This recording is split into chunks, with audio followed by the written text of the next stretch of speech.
이슈미덕 연속 특강 네 번째 시간이 되었습니다. 자, 오늘은 AI 기술의 사회적 구성, 대중에게 말하는 힘을 부여하는 제도의 발명이라는 제목으로 고려대 과학기술학연구소의 김지연 선생님께서 특강을 해주실 예정입니다. 본격적으로 특강을 진행하기에 앞서서 오늘 지금 모여 계신 분들이 또 의견도 주시고 질문도 주실 수 있도록 빠띠 타운홀을 활용해서 좀 의견을 주실 수 있는 방법을 간단하게 좀 설명을 해드리려고 합니다. 잠시만 제가 공유를 하도록 하겠습니다. 지금 화면을 봐주시면은 QR 코드도 있고 입장 코드로 입력하여 입장 이렇게 두 가지 방법이 있습니다. 지금 핸드폰으로 하실 분들은 지금 QR 코드를 좀 찍어서 접속을 해주시면 좋을 것 같고, 아니면은 구글이나 네이버에서 빠띠 타운홀로 검색을 해주셔도 좋고, 링크로 타운홀.kr을 직접 치셔서 들어가 주셔도 됩니다. 그리고 나서 입장 코드에다가 2026-0624 오늘 날짜를 적어 주시면은 접속을 하셔서 의견을 남기실 수 있습니다. 지금 QR 코드로 찍어 주시는 게 제일 확실한 방법이실 것 같고, 이렇게 들어가서 의견을 남겨 주실 수가 있습니다. 그래서 제가 지금 잠깐 시간을 드리기 위해서 좀 일부러 길게 말씀을 드렸고요. 그래서 빠띠 타운홀을 통해서 의견도 남겨주시고 질문도 남겨주시면은 이따가 특강 끝나고 대담 진행하고, 그리고 나서 의견 주신 거 같이 화면으로 보면서 읽어보고 또 대답을 하는 시간을 가지도록 하겠습니다. 그럼 보셨을 것 같고, 자, 간단하게 좀 보여드리면은, 접속을 하시면은 이런 화면이 뜨고요. 그 닉네임을 적어서 두 개 체크해 주시고 참가 신청을 하면은 다음 화면으로 넘어갈 수 있습니다. 잠시만요. 이렇게 하면은 저는 접속한 적이 있기 때문에 물어보고요. 들어가면은 보시면은 바로 의견을 남길 수 있게 되어 있습니다. 여기 의견을 등록해 주세요 부분을 누르면은 의견을 남기실 수 있도록 되어 있습니다. 네, 아주 짧은 설명은 다 드렸고, 이제 본격적으로 강의를 시작하도록 할 텐데 제가 공유를 해서 준비를 하도록 하겠습니다.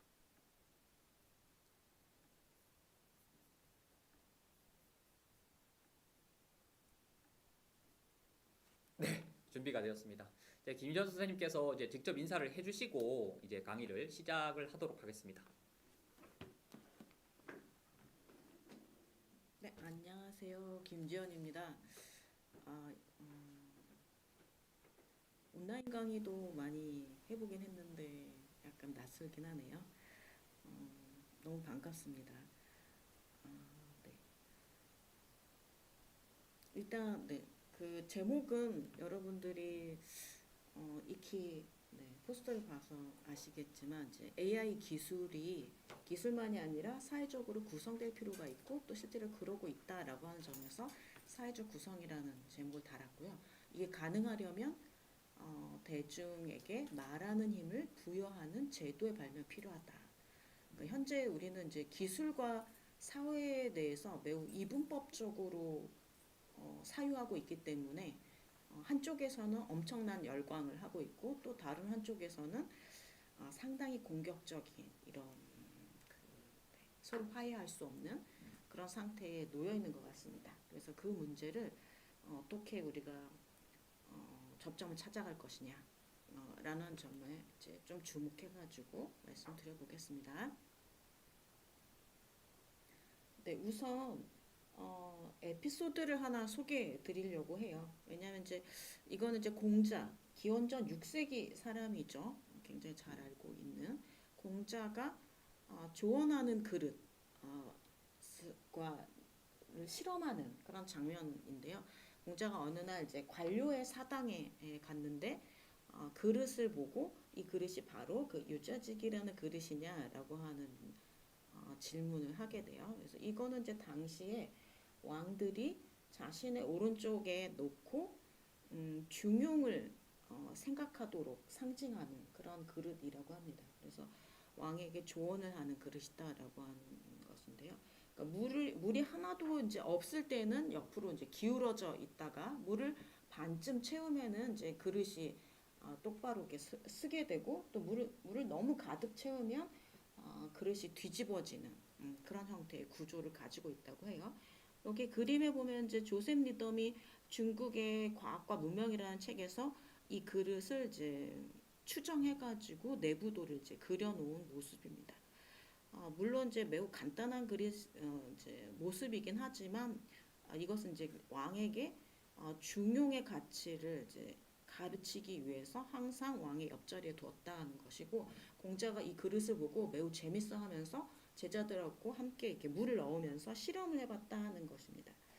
이 이야기가 굉장히 상당히 재미있는 이유 중 하나는 사실은 공자가 굉장히 많은 나라를 돌아다니면서 왕들에게 조언을 하기를 갈구했었거든요. 왜냐하면 이제 공자가 경제적인 중용 그리고 도덕적인 사회를 구현하기 위해서 왕에게 그런 형태의 조언을 하기를 원했었는데 실제로 왕들은 이제 그런 조언, 그런 공자의 조언을 직접 듣기보다는 그래서 공자를 발탁하기보다는 그릇을 옆에 놓아두는 정도로 만족했다는 에피소드인데요. 그래서 굉장히 좀 재미있는 대조인 거죠.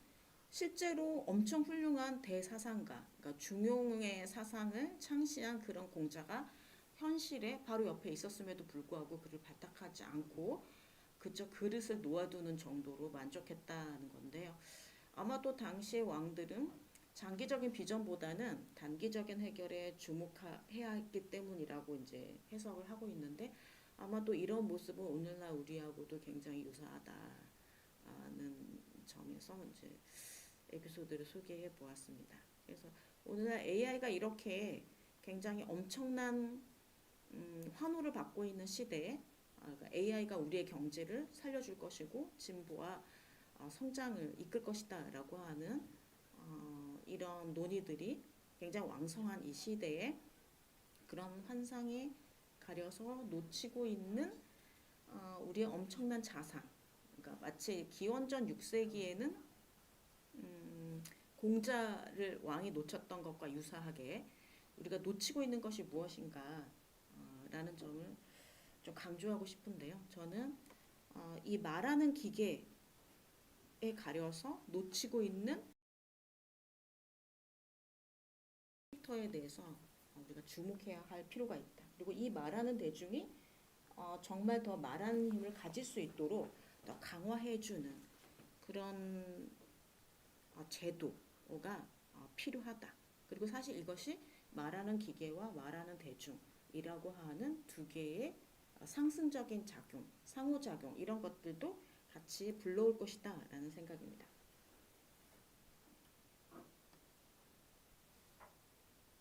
네, 다음으로 넘어가질 않네요.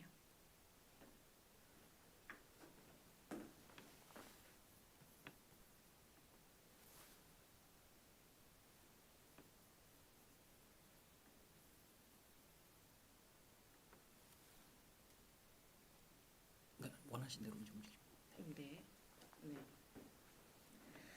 네. 자, 그러면 지금 이제 AI 시대에 있어서 무엇을 문제로 삼을 것인가에 대해서 이야기 시작해 보겠습니다. 좀 전에 말씀드린 것처럼 AI 기술에 대한 과장과 환상이 유포되고 있고 이런 것을 이제 흔히 기계 물신주의라고 이야기하고 있는데요. 여러 가지 정부의 보고서들 그리고 전문가들이 등장을 해서 사용자나 노동자 그리고 시민을 향해서 AI 기술을 빨리 배워야 한다. 이 시대에 뒤처져서는 안 된다. 그래서 교육을 많이 받아야 된다. 또는 재교육 받아야 한다.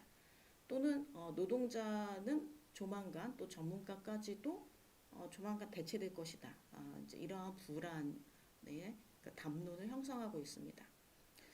그런데 이제 이러한 것들은 일견 그럴듯해 보이지만 왜냐하면 굉장히 이제 익숙한 담론이기도 하죠. 산업 시대에서부터 우리에게 익숙하게 이제 대중적으로 언급되었던 이야기들이기 때문에 당연한 진실인 것처럼 이제 흔히 받아들여지기 쉬운데 사실은 이것은 기술의 사회적 차원을 제거하고 단지 이 문제를 개인의 문제로 축소하려고 하는 경향에서 나온 것이다라고 하는 점 봐야 할 것입니다.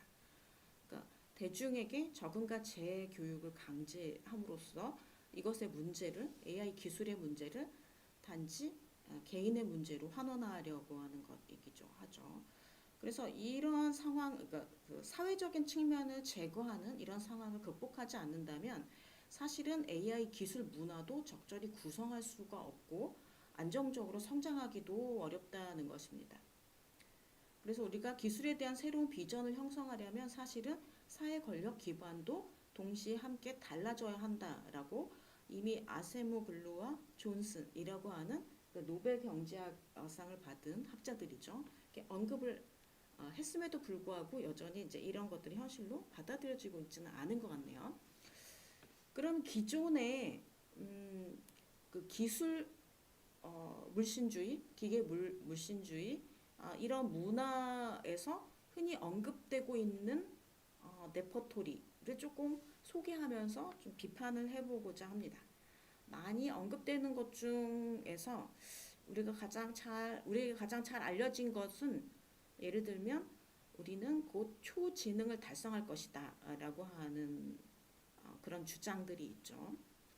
그래서 너무 많은 전문가들이 나와서 이런 주장을 하고 있기 때문에 그렇게 되겠거니 아무도 이제 문제 제기하지 않고 있죠. 그래서 지능, 그러니까 인공적으로 만들어진 지능에 대해서 매우 확신하는 이런 태도를 이제 대표하고 있는 키워드 중에 하나죠. 그런데 이것은 지능을 서열화하는 관점입니다. 상당히 극단적인 환원주의라고 할 수 있고 사실은 그 근원에는 우생학적인 경향이 내포되어 있다고 할 수 있습니다. 예를 들어서 굉장히 잘 알려진 닉 보스트롬의 슈퍼 인텔리전스라는 책에 보면 지능의 척도라는 이런 그림이 간단한 그림이 소개되어 있습니다. 그래서 이제 하나의 일직선으로 그은 다음에 가장 아래쪽에는 쥐, 그리고 침팬지, 동네 바보, 아인슈타인을 이렇게 배치해 놓았습니다. 그리고 나서 AI는 쥐보다 더 낮은 지능에서 시작해서 점점 상승해서 아인슈타인보다 더 훌륭하게 될 것이다 라고 하는 그런 이제 암시를 제공하고 있는 그림인데요. 이 그림이 가지고 있는 그 맹점, 오류는 무엇일까요? 이거는 이제 그 지능을 너무 단순화했다는 것입니다.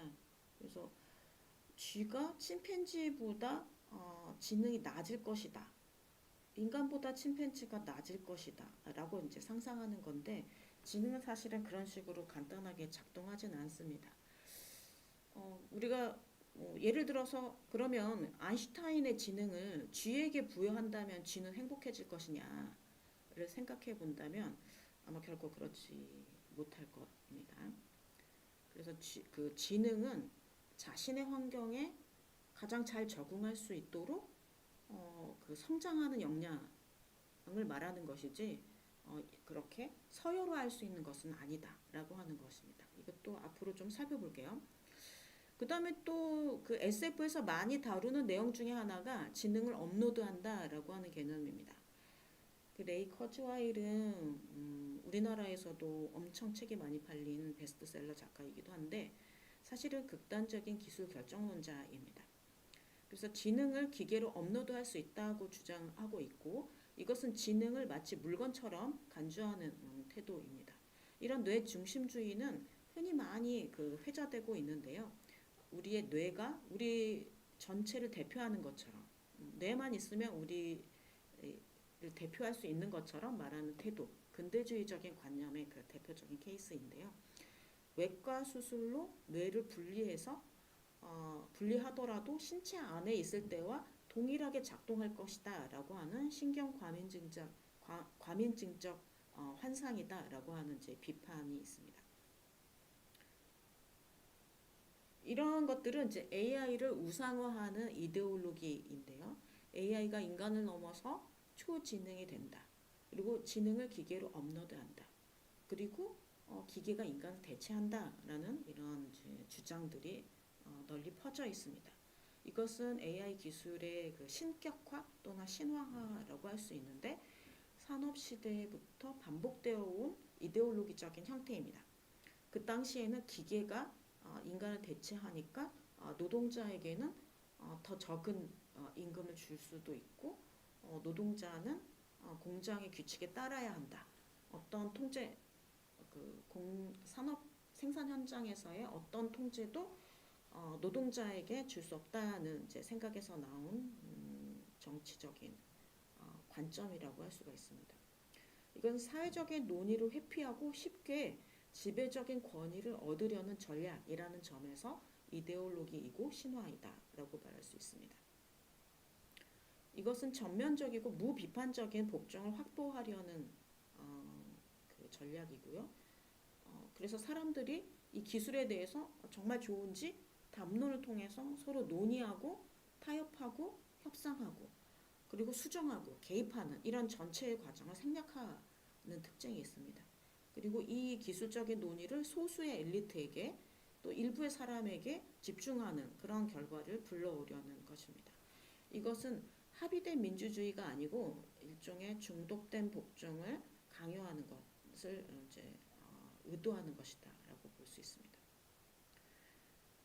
그러면 지능이란 뭐냐라고 하는 것에 대해서 좀 정의를 해야 할 것 같은데요.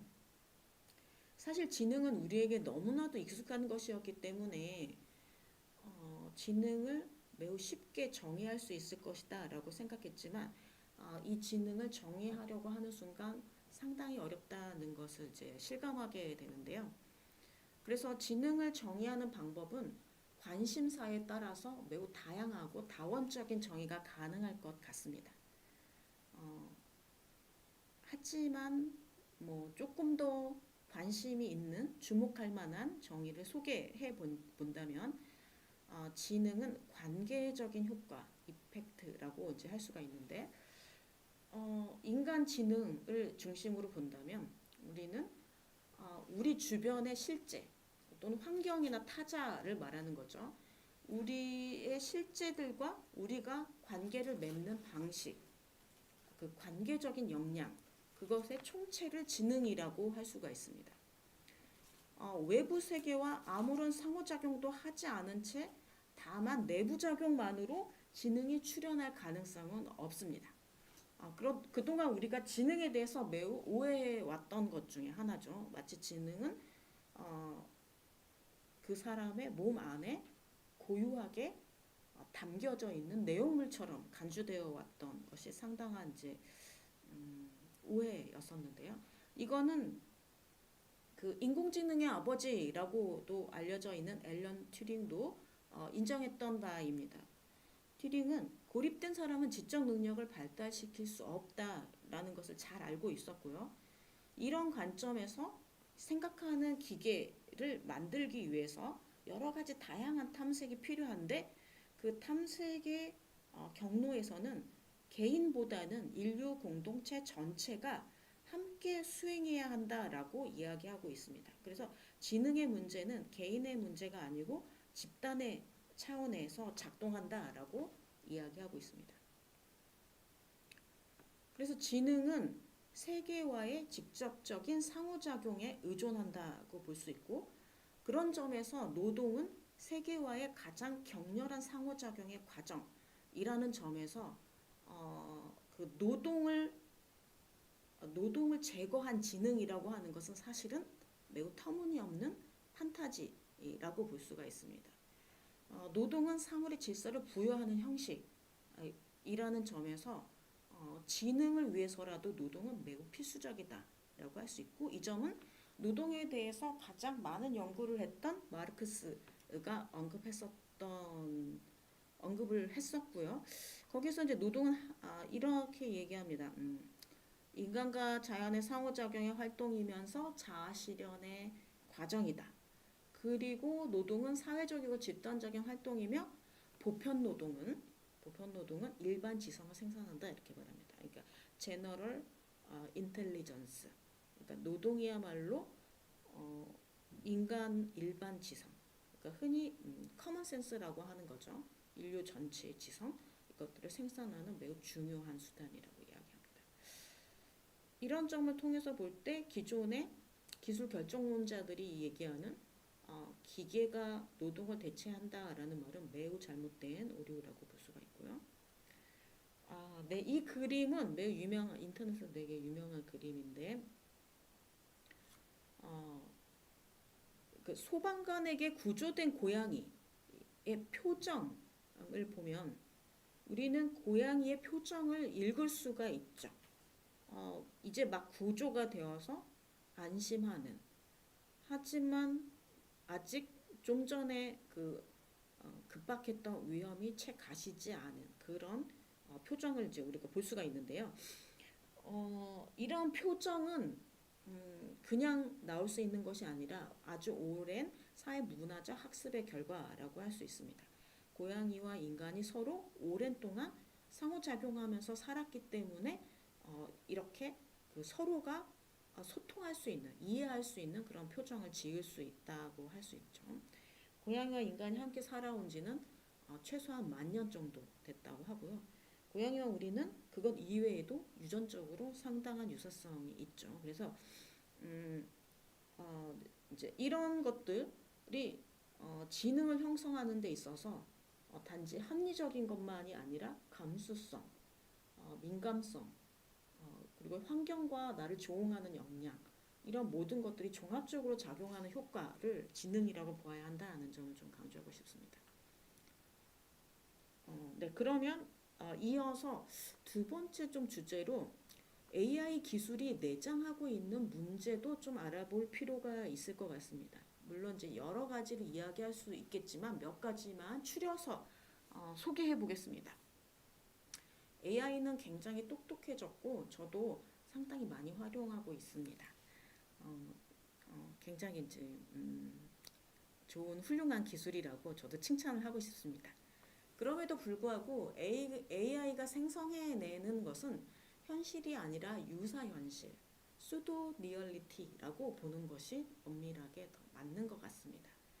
왜냐하면 AI의 그 학습 메커니즘을 보면 AI는 실제로는 데이터를 가지고 잘 배합을 해가지고 현실과 구분할 수 없는 것을 생성하도록 학습하는 그런 방법론을 사용하거든요. 그래서 실제 그것을 현실이라고 생각하는 것은 이제 네, 물론 이제 현실이라고 저도 종종 사용하면서도 현실적이라고 느끼고는 있지만 엄밀하게는 유사현실이라고 보는 게 맞는 것 같습니다.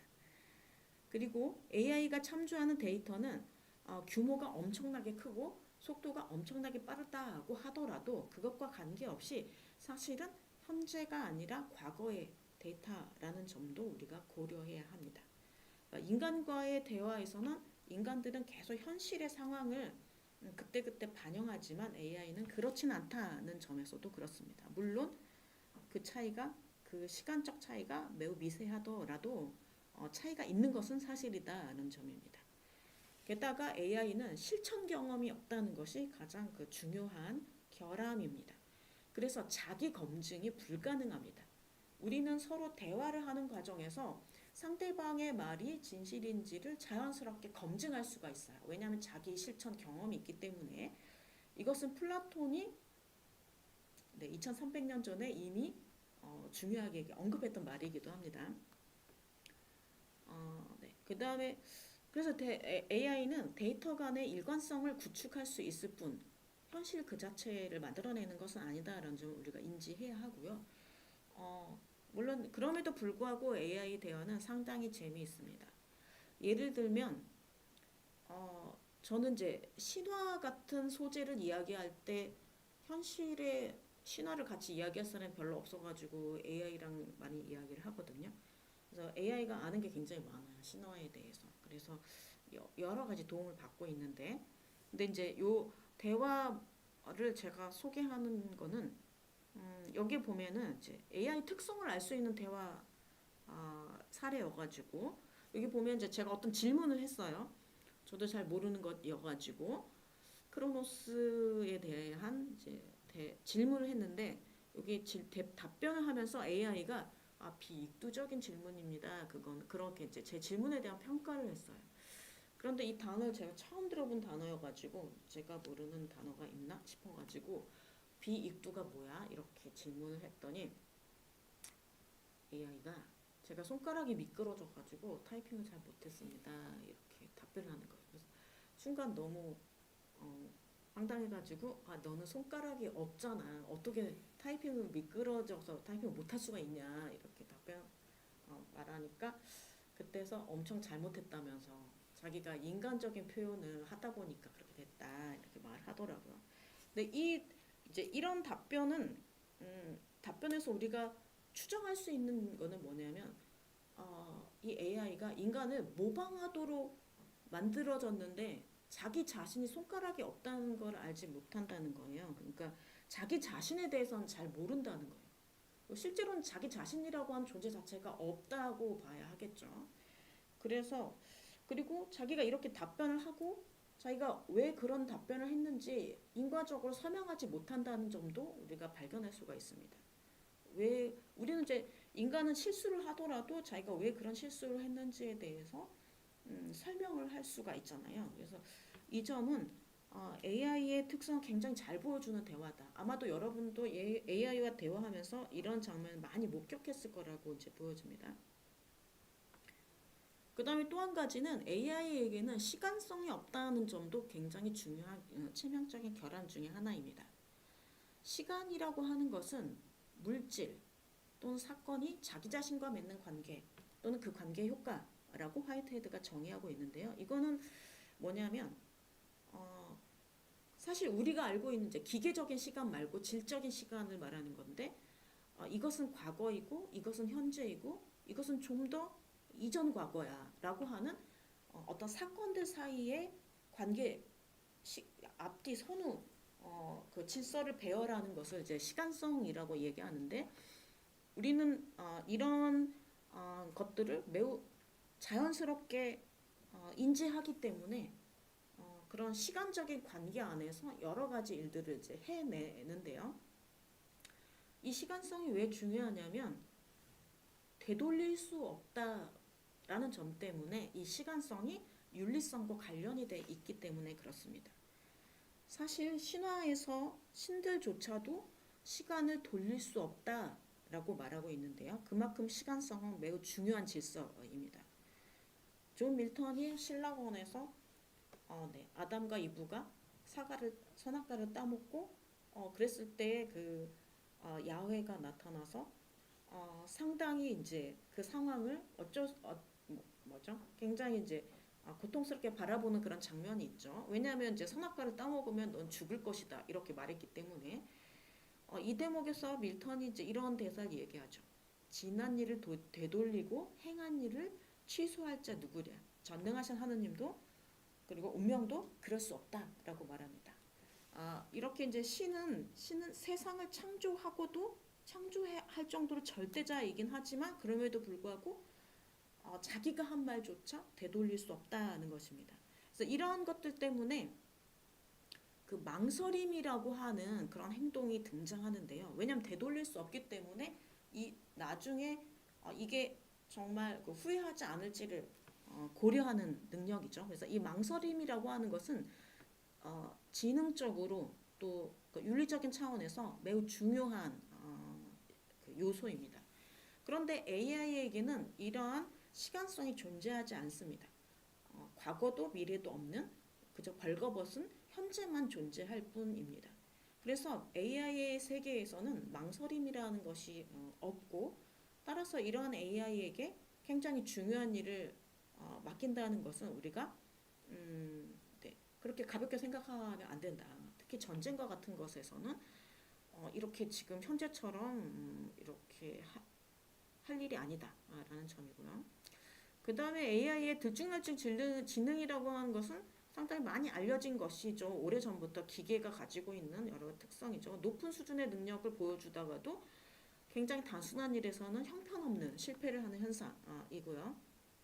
이것은 제작자들도 개발자들도 많이 이야기하는 것이고 그 다음에 뭐 최근에 거대 언어 모델에서 그 개발자들의 연구 논문에서도 이야기하고 있는데 그 거대 모델일수록 물론 성능이 좋아지긴 하지만 독성 반응도 증가한다라고 이제 보고하고 있습니다. 독성 반응이라고 하는 것은 욕설이나 인종폄하처럼 사람들로 하여금 윤리적으로 더 이상 대화를 지속하고 싶지 않게 만드는 대화를 이제 독성 언어라고 이야기하는데, 그런 독성 언어를 더 많이 만들어낸다. 그러니까 입력된 독성 언어보다 더 많은 독성 언어를 만들어내는 현상이 있다라고 하는 것을 보고하고 있고, 이것에 대해서는 연구가 진행 중인데 아마도 정보 이론이 가지고 있는 원래의 특성, 그러니까 드물게 일어나는 사건에 더 많이 자극을 받는, 그것을 더 많이 정보가 더 많다라고 생각하는 그런 정보 이론이 가지고 있는 원래 특성 때문이다라고 이제 그 저자들은 좀 해석을 하고 있는 추세예요.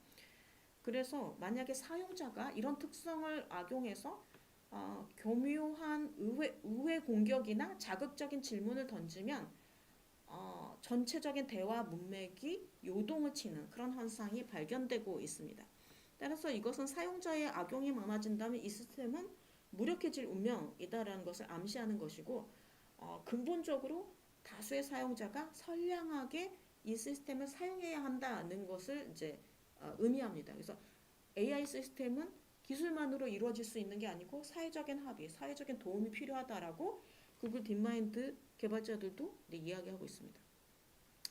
그래서 이런 AI가 만들어내는 오류나 위험은 사실 앞으로 어느 정도 개선이 되기는 하겠지만, 그럼에도 불구하고 완전히 제거되지는 않을 것이다. 근본적으로 이거는 뭐 우리 인간도 완벽하지 않고 문제가 많아서 계속 수정하잖아요. 그런 것과 또 유사할 수는 있습니다. 그런데 좀 다른 것은 인간은 한 명의 개인이 그런 것들을 집단적으로 수행하는 데에 비해서 또 윤리적인 성찰이나 이런 오랜 전통 같은 것들이 있는 데에 비해서 AI에 대해서는 그런 것이 없다는 점이 이제 문제이고, 게다가 AI를 절대화하고 신격화한다면 이 문제는 심각한 우려를 불러올 수 있다는 점입니다. 그래서 우리가 지금 AI에 대해서 이런 문제를 간과하고 사회적인 논의를 하지도 않은 채 빠른 속도를 강조하면서 빨리 우리가 먼저 앞서서 성공해야 돼, 이런 것만 강조하는 것은 매우 위험할 수 있다는 점입니다. 그렇다면 이런 문제를 해결하기 위해서 우리가 내놓을 수 있는 새로운 방법론은 무엇인가? 여기에 대해서 사회적인 방법론으로 말하는 대중을 위한 제도를 제안하고 싶고요. 우리는 그동안 한 몇십 년 동안 자유주의 또는 경제중심주의의 문화에 익숙해져 있었기 때문에 모든 원인은 개인의 역량 문제로 축소하는 경향이 있어 왔습니다. 그런데 만약에 이런 식으로 계속 가서 마치 그 기술의 문제를 시장에서 개인이 선택하는 문제만으로 넘겨버린다면 아마도 사실상 선택할 수 없게 될 것이다. 왜냐하면 기술이 보편적인 기술이 되고 나면 시장에서 개인이 무엇인가를 선택한다는 것은 브랜드를 선택하는 정도에 불과할 뿐이기 때문에 그렇습니다. 그래서 AI 기술을 공공적으로 만들 필요가 있고, 이런 사회적 관계를 형성하는 그런 시간을 우리가 확보할 필요가 있다. 그래서 결과적으로 느린 기술이 될 수도 있는 것을 우리가 허용할 필요가 있다. 그것을 정당하게 인정할 필요가 있다는 것입니다. 그리고 또 이제 한편으로 AI의 그 위력을 걱정하면서 이제 규제를 만들어야 한다는 논의도 상당히 있습니다. 물론 저도 어느 정도는 이제 동의하고 있고요. 좋은 규제를 만들어야 된다고 생각합니다.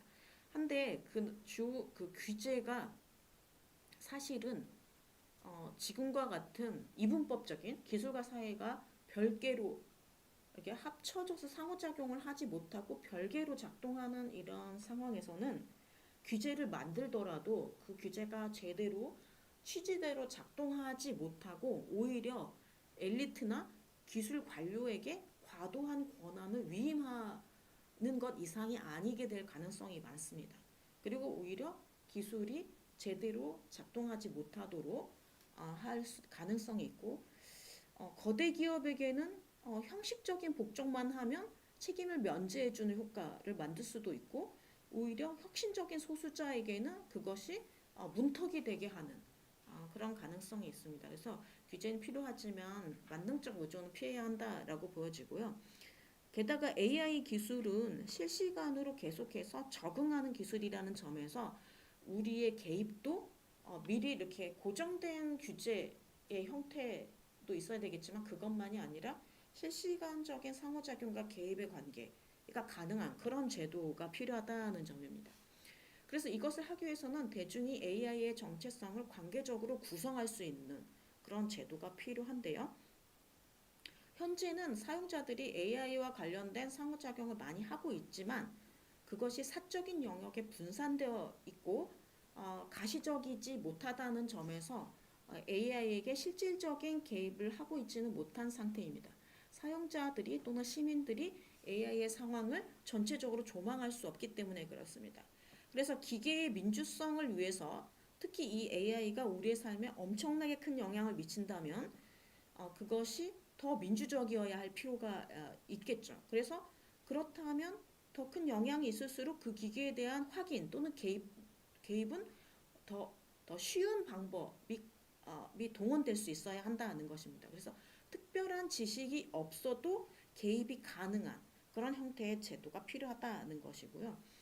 그래서 대중에게 이 기술에 대해서 자기 견해를 형성할 수 있고 그 견해를 말할 수 있고 그 견해가 서로 섞여서 상승할 수 있도록 강화될 수 있도록 하는 그런 것들이 기술에 대한 궁극적인 개입의 양태로 지향되어야 한다고 보여집니다. 그래서 저는 이것들을 위해서 물론 여러 가지 것들이 앞으로 더 논의가 되어야 하겠지만 그런 논의의 자료로 두 가지 정도를 제시해보고자 합니다. 말하는 대중의 성장을 위해서 그들의 기술적 개입을 실천적으로 가능하게 하기 위해서 특별한 전문 지식이 없어도 대중이 쉽게 이해하고 확인할 수 있는 방법.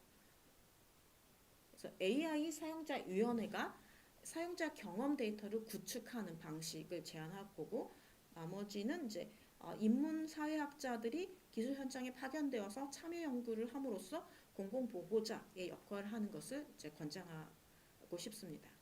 AI 사용자위원회는 기존의 인공지능위원회 같은 그 위원회 구조가 굉장히 많이 있는데 사실상은 엘리트 중심의 위원회여서 대표성을 가지지 못하고 또 형식적으로 운영되고 있다는 점에서 인공지능의 기술 레퍼토리에 잘 맞지 않는다라고 보여집니다. 그래서 기술의 역사에서는 사용자가 기술의 공동 생산자라는 점을 여러 연구를 통해서 입증하고 있는데요. 그래서 기술 사용자가야말로 AI에 대해서 가장 접점에서 개발자만큼이나 더 많이 기술에 대해서 알고 있는 사람들이라는 점에서 이 행위자에 주목하고자 합니다. 사실 개발자는 잘 알고 있긴 하죠. 창조자이니까. 하지만 개발자보다 사용자 수가 엄청나게 많기 때문에 개발자가 있지 못하는 모든 곳에 편재해 있다는 점에서 사용자가 AI에 대해서 더 많이 알고 있다라고 이렇게 볼 수가 있는데요. 그 집단의 차원에서. 그래서 AI 사용자는 가장 편재하고 있는, 가장 AI를 잘 알고 있는 가장 정치적인 조직, 그러니까 집단이 될 수가 있습니다. 이런 이 AI에 대한, 그러니까 사용자에 대한 연구에는 너무 많은 내용이 있기 때문에 넘어가 보도록 하겠습니다. 제가 생각할 때 이제 이게 그 사용자가 생산하는 데이터를 만들 필요가 있다는 점을 좀 강조하고 싶은데요. 사용자들이 자신이 그 AI를 사용한 그 경험을 데이터화해서 모으고 그 데이터를 가지고 근거를 해서 자신의 견해를 형성하고 공공적인 의제를 거기서 추출하자는 것입니다. 이렇게 한다면 사용자들이 그냥 감상적으로 불안해서 무엇인가를 주장하는 것이 아니라 근거를 가지고 대화를 할 수가 있고 공론을 만들어낼 수 있는 토대가 안정적인 그런 토대를 만들 수 있습니다. 이런 그 데이터에 근거한 어떤 주장과 견해를 형성한다면 기존의 엘리트, 전문가의 권위와 대칭성을 확보할 수가 있을 것입니다. 이것은 장기적으로 대중 지성을 성장시키는 데에도 기여할 수가 있고 기술의 안정적이고 윤리적인 성장도 도모할 수 있을 것으로 보여집니다. 그래서 그 궁극적으로 AI 기술 환경을 지도화하자는 것입니다. 이것은 이제 마치 항해자가 항해 일지를 작성하는 것과 유사한 것인데 사용자가 자신의 경험을 일지로 데이터화하는 것입니다. 그래서 다수의 사용자가 자신의 경험을 제가 앞에서 그 AI의 사용 경험을 잠깐 보여드렸잖아요. 그런 것처럼 일지를 작성하고 그 중에 일부를 다른 사람과 공유한다면 그 데이터가 엄청나게 많아지면서 AI가 보여주는 어떤 패턴 같은 것들, 뭐 어떤 거는 문제나 오류일 수도 있고 어떤 거는 긍정적인 것일 수도 있을 것입니다. 이런 상황들이 지형화될 수가 있습니다. 그래서 사용자들은 자신의 위치를 또는 자신과 AI의 상호적인 위치를 삼각 측량할 수가 있습니다. 다른 사람의 경험과 비교함으로써. 그래서 그런 것을 통해서 위치를 파악하고 조정하는 법을 또 토론을 통해서 배울 수도 있고 그 방법을 만들어갈 수도 있고 논쟁의 지점을 형성할 수도 있습니다. 이것은 브루노 라투르가 이야기한 계산의 중심이라는 개념에 부합합니다. 사용자 경험 데이터 이렇게 그 데이터 구축을 하게 된다면 이것이 이동할 수도 있고 안정성을 가질 수도 있고 그 다음에 결합 가능성, 다른 것과의 결합 가능성 이런 것들을 형성할 수 있기 때문에 그렇습니다. 이것은 사용자의 중요한 물적 토대가 될 수가 있습니다. 네, 그래서 이것을 기반으로 해서 사용자들은 의제를 형성할 수가 있고 새로운 공공적인 실험을 제안할 수도 있습니다. 저는 이것이 산업이나 개발자에게도 중요한 기회를 제공할 수 있다라고 보여집니다. 그 다음에 부가적으로는 사회 인문학자들이 기술 현장에 참여 연구를 해야 한다라고 생각합니다.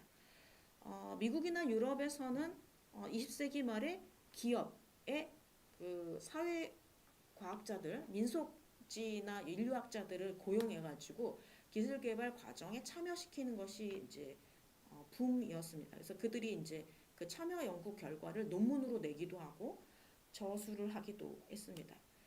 뭐 갈라테이아 2.2 같은 소설도 그런 과정을 묘사하고 있습니다. 인문학자가 그 AI 개발 과정에 참여하는 그런 이야기이죠. 우리나라에서는 그런데 이제 이런 일들이 거의 일어나고 있지 않아요. 이제 기술 개발 과정을 매우 이제 블랙박스화해서 외부인에게는 절대 공개할 수 없는 것처럼 이제 이야기되고 있어서 매우 아쉽습니다. 제가 볼 때는 기술 윤리 차원에서라도 이런 학자들을 참여시켜서 그 연구 과정 전체를 관찰하고 목격하고 해석할 수 있게 해야 한다고 생각하고요.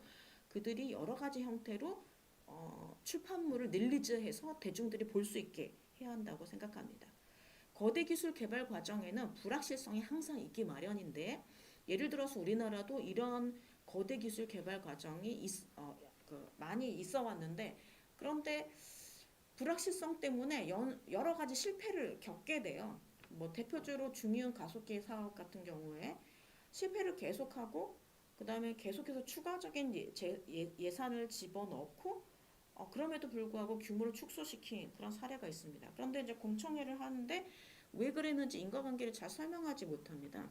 이거는 이제 그런 과정을 목격하고 해석하는 인문사회과학자들이 참여하지 않았기 때문이다라고 보여지는데 이런 불확실성의 문제는 전문가가 아니라 대중 또는 시민사회가 개입할 때에만 해소할 수 있는 영역이다라는 점에서 불확실성 조사 보고서 작업이 굉장히 중요하다는 점입니다. 그래서 이것이 우리나라에서도 좀 문화적으로 활성화될 필요가 있고 제도적으로도 국가가 권장하거나 제도할 필요가 있다라고 보여집니다.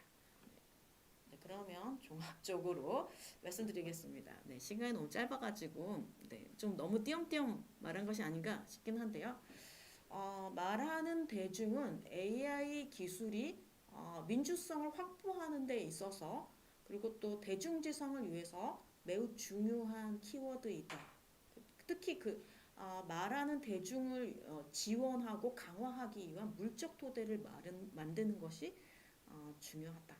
그래서 AI 기술을 공공화하기 위해서 충분한 담화량을 생산해야 하는데 그래서 우리는 그 대중이 안정적으로 어떤 견해를 형성할 수 있는 제도를 발명할 필요가 있다. 그래서 AI 사용자위원회, 계산의 중심의 장치, 공공보고자 제도를 말씀드렸습니다. 이것을 이제 학자들은 중간태 전략이다라고 이야기하는데 기존의 어느 한쪽을 지배하는 그러니까 기술이 사회를 압도하거나 사회가 기술을 규제하고 일방적으로 규제하는 그런 방식이 아니라 양쪽이 공이 모두 서로 상호작용하면서 변화시켜 나가면서 길을 찾아가는 그런 방식, 그러니까 생태학적인 진화의 방식이라고 할 수 있겠죠. 이런 것들을 지원하는 방법을 우리가 발견해 나가야 한다라고 말씀드리고 싶네요. 네, 이상입니다. 감사합니다.